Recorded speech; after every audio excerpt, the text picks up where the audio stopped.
Welcome to this month's episode of Association Now Presents, an original podcast series from the American Society of Association Executives. I'm Nikki Golden, CAE, Managing Director and Strategist at Association Laboratory. I'm also incoming Vice Chair of the Communications Professionals Council of ASAE. We're recording today from ASAE's MM&C conference in Washington, D.C., where association professionals from across the country and industry are gathering to share ideas, build connections, and explore what's next for the community. Today, I'm talking to Preeti, who is one of my fellow council members. And so we're excited to be here with you. Preeti, do you want to introduce yourself? Yeah, sure, Nikki. I'm so excited chatting with you, my council peer. I am Preeti Vashisht, and I am the editor-chief at the American Academy of Actuaries, and I'm also the director of content. I've had various roles in communications throughout my career at associations in Washington, D.C. So, really excited to be here. Great. And, since we are at MMCC plus Tech, I'm wondering, what do you think is so valuable about this conference for the communications community? Yeah. First off, this is my first MMC at Tech. Oh, great. Yeah. I've been to ASAEs, but this time I was like, I have to go to MMC Tech. So I think one of the things that, when I was doing the research I was planning my schedule, looking at all the sessions, and one thing that struck me, I was like, wow, I can vote to this, I can vote for this. This really speaks to me. This session really speaks to me. And, when I was doing that, I realized this conference, this event is really built around our jobs of marketing and communications, right? And a membership. Yeah, and I'll get to that. You're right. And tech. But like the three was like the pillars of a stool. Yes. And when I was looking at the sessions, I wasn't even looking whether it's marketing, whether it's tech, whether it's, branding. I was just going, yeah, I can go to all of these. So I think that's the power of this conference. I also feel the name represents all the four tools. You sort of an organization, right? We are the main characters here. Right? Yeah. This is about us. Yeah. So I wasn't struggling to find meaningful sort of sessions. Say, I don't know which session I should go to at this slot. So I think that was really great. And I know, Nikki, we've talked about this previously, but really, you can look at it as 3 or 4 distinct areas. Yeah. But none of us really is sticking to our lane. So They all sort of, clash, intersect, it's also interconnected. Yeah. So I think MMCM Tech gets that complexity of our lives, and it just showcases the reality of what we are doing in our daily lives. And it kind of creates that commonality among these 4 different groups that really need to work together in order to have a solid engagement from your members. So I agree with that. Exactly. So coming to our favorite question. We've talked about this a lot. Yeah. And we can go on talking about this a lot. So, we talk of marketing and communications. So how would you, Nikki, what do you see as differences between this? I really kind of think of marketing as really driving that brand awareness. There's a lot of product sales that are involved in it. And communications, I think, really manages that narrative and that storytelling relationship across all the stakeholders. So you really can't have one without the other. I think we often talk about them as if they're in competition, but really they should be kind of working hand in hand, right? Because you can't really sell a product or have a brand without kind of having that storytelling aspect in the background.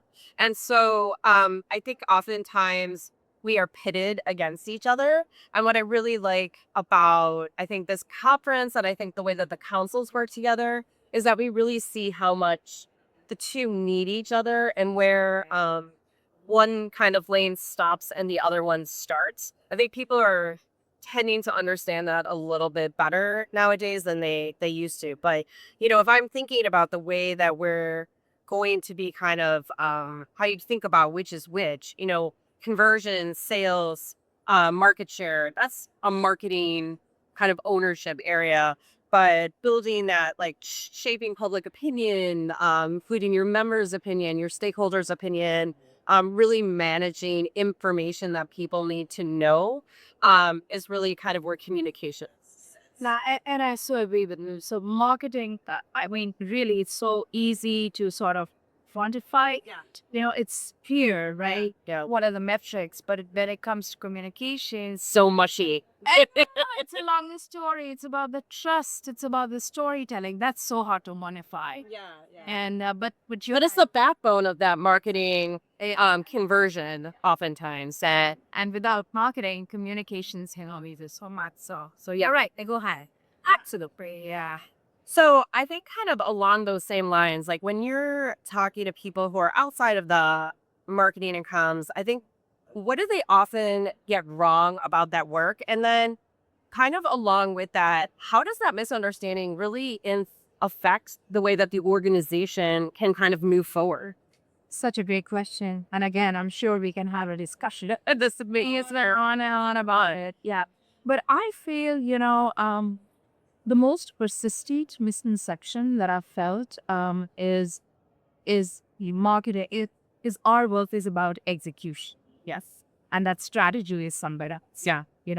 It's like we are known as the news that appeal. Right. They'll write something up. Or they'll do social media. They'll go. Or they're just putting out a magazine. Oh, they're just putting out. It's easy, they'll just get it done. And we really are just doing sort of the hands-on role.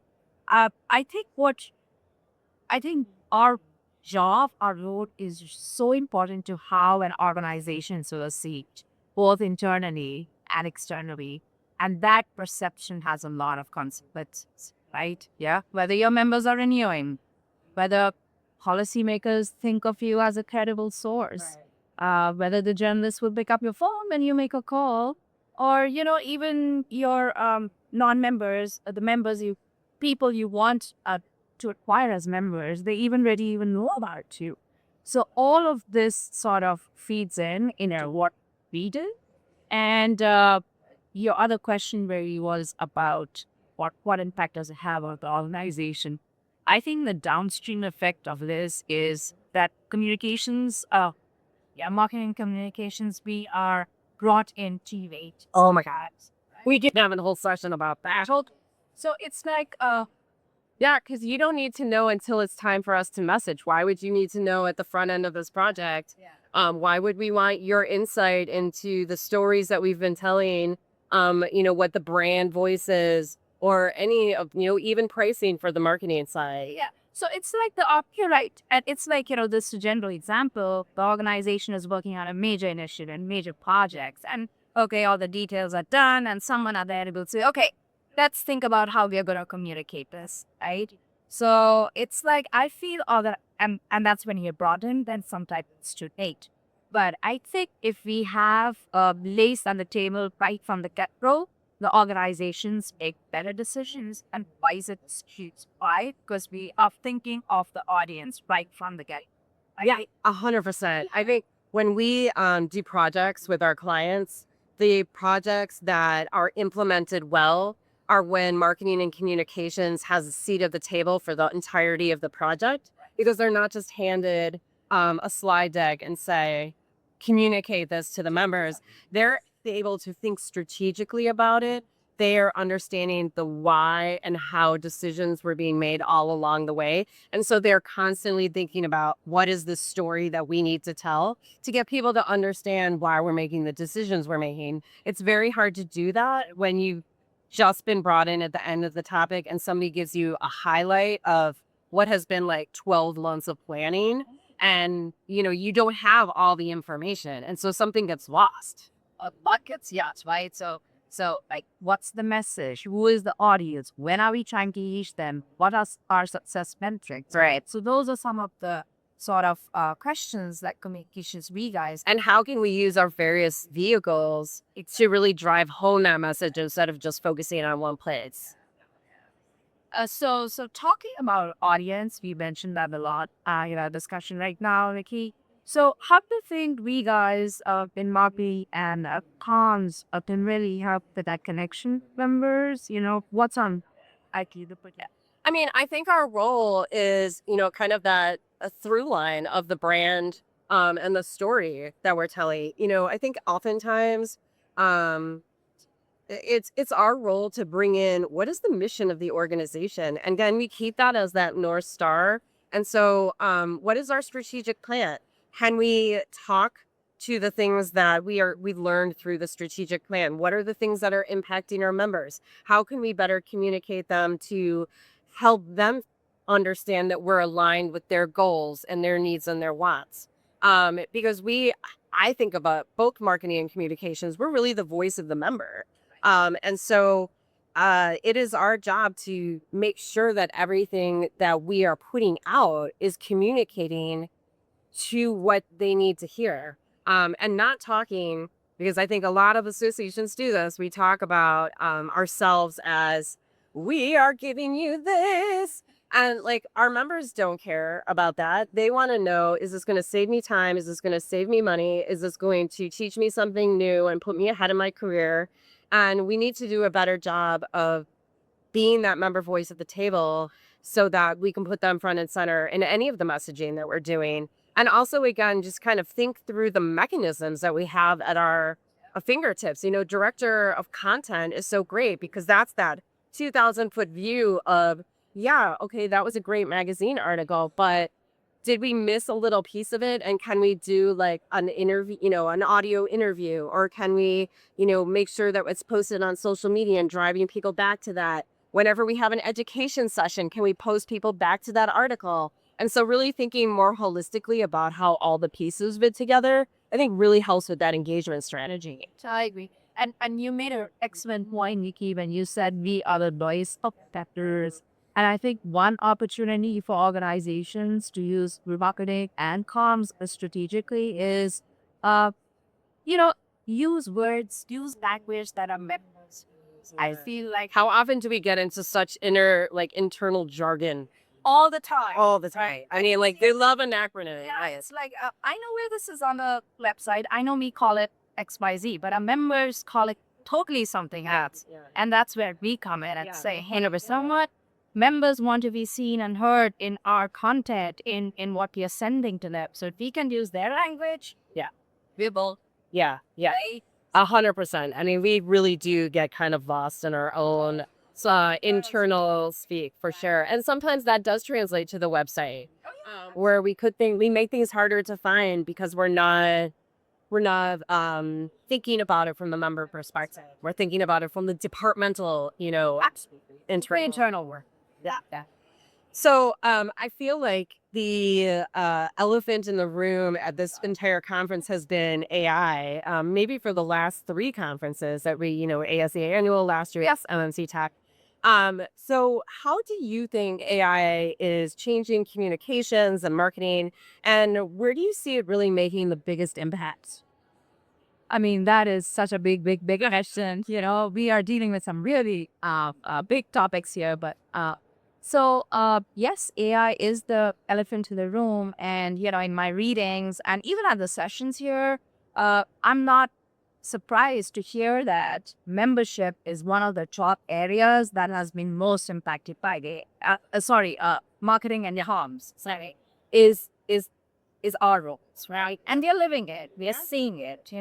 So obviously, Because everybody thinks they can get rid of us and just use AI, right? What do they? not happening. You're not leaving anytime soon. And I'll get to it in a minute. But I mean, really, the lowest hanging fruit, right?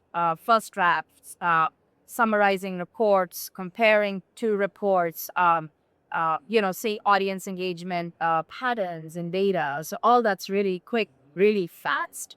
And I think it's great for smaller teams. Yeah. Struggle with bandwidth. I think that's fabulous. But what I'm realizing in my work as we get more and more AI savvy or just adopting more is the need for pause. Yeah. Because just because something is done quick and fast, it doesn't mean it's great.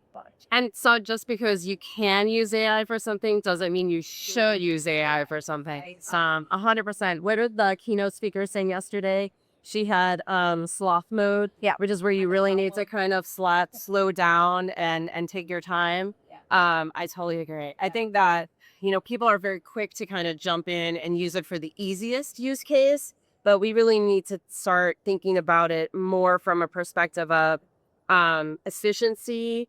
Can it help us do something we weren't able to do before? And can it take away maybe some of the manual work that we do?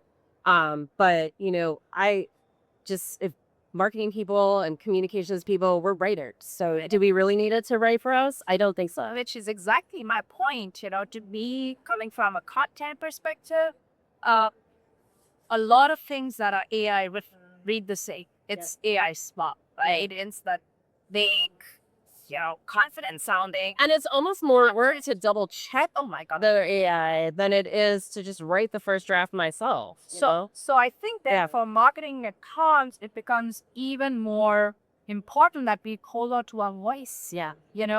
and how do we stand out in a sea of content which just seems like it's reads the same, sounds the same. So I think we really need to hold on to the. So I think our jobs are becoming more about that. How do we hold on to our originality? Yeah. What we bring, And it's subject matter expertise too. So. right? So I think that AI slot kind of land, I think that human function, that judgment is really very important.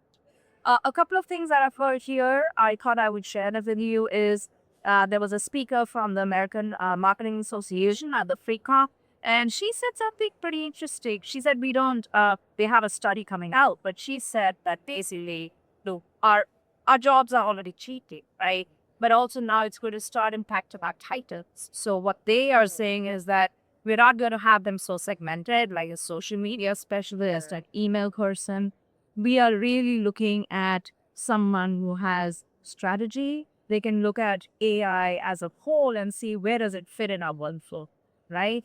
Just like email and websites did once upon a time. Right. So I know there's a little bit of deja vu here. I know. But This is gonna solve all our problems. When have we heard that before? no, nothing ever does. No. So, and lastly, I feel that this has been going on in my profession, in my career a lot. I feel like I'm continuously having to learn. It's not even trying to keep up, but I think things are moving so rapidly and evolving so fast that we are now in an environment of continuous study. And I think that's a might shift because it's usually, oh, I've done this course, I've done the program, I can move on, I sort of mastered it. Not really. It's not a trace AI really. That's what Yes. But I think that's kind of also fun, right? Like it's kind of it's interesting to think about new ways to work. Again, that take maybe some of the more manual and be honest, like boring part of our jobs and really be able to put some deep thought into a higher level of strategies. So I kind of like that aspect. I love that. But it is a lot. I mean, there's a lot out there and it's hard to evaluate. And it's hard to get people to talk about real use cases, not just like esoterically, hey, wouldn't it be cool if we could do this? But like, how are you actually? Yes. And what is the tool of choice that you're, using to make that connection between like all the places where you hold data? Would it be great to have one tool that can just kind of like look through it all and give you some magic answers? But yeah, I don't think we're there yet. They're not getting there. Every AI tool has a different sort of area, its strength. Yeah. And you sort of have to figure out who's where, Yeah. how do you use that, And just play around with it. which is kind of fun. Yeah. So we talked a little bit about this already, but what do you think, going forward in our roles, what skills I would be finally key in this AI world that we're living in? Yeah, I mean, I think that's such an interesting question because I think we've been coming at it again. I think a lot of the world is looking at it as a replacement for things, and I really think that it's going to require us to really think a little bit more strategically about how we're spending our time, what we are doing, and what works well, how we can automate some things that are maybe a little bit more time consuming and manual, but that really move the organization's message forward. So I think critical thinking, I think strategic thinking, I think, that kind of helicopter view of the landscape of all the activities and all the content being created by the association, um, how you can really make those connections between an article, a webinar, a podcast. Like that's going to become so much more important as AI is kind of scooping up all of our data and we're moving from like maybe an SEO world to I forget whatever they're calling it. AEO world, right. And so really being able to make those connections to ensure that their content is being found. But I think the other thing is just being a real problem solver, right? So being able to look at what are the things that are holding us back or creating friction for our members, and is there a way, like how can we better and get our members past that friction point or remove that friction point so that they can get where they want to go. So I think about like association websites a lot. We're all hampered by them. We all have so many resources and so much content on there. But, it takes a real problem solver to kind of look at it and think about, okay, if we can't get the money to revamp our website, is there a tool that's out there that can help us get our members to where they need to go? Is there some sort of AI tool that can comb our website and get our members can ask a question of it and like it gets them the resources that they need?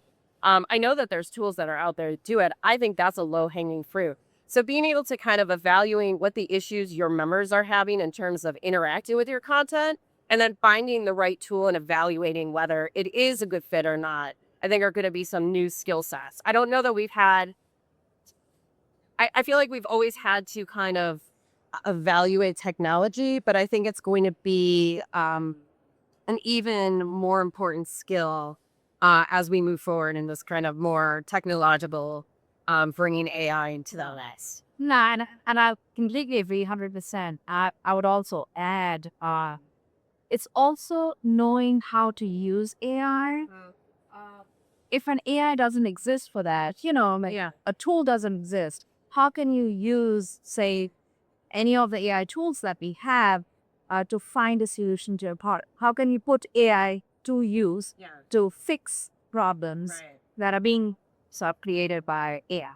Right. I don't know if I'm making sense, but it's like using AI to find answers, that may not exist in another tool, right? Yeah, we were just talking about Lovable, which is an AI tool that I was recently introduced to. And one of the neat things I find about it, so basically it allows you to kind of create something that you would have had to otherwise have a coder do. So like think about a landing page, a CM, customer relation management system, something like that. But I think one of the things that it allows you to do, because there's such a disconnect often when tech and marketing or comms talks to each other, we're using a lot of the same words, but meaning very different things.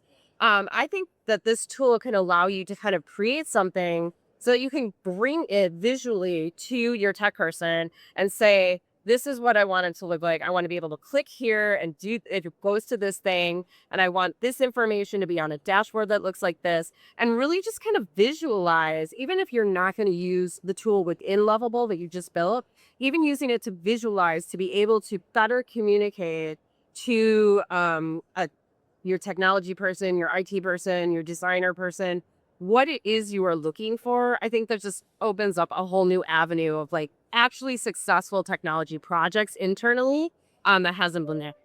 And that would reduce our emails, my hundreds, just the back and forth. Yeah, or like the remaking of things or wireframes, like so those are so hard to think through, but this tool can actually kind of help you see, no, this is how I want to be able to navigate. And now how do we kind of build around that?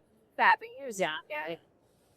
So I think you're heading to wrapping this up with me, but I did want to, talk a little bit about our amazing professional advisory council that we have. Yeah.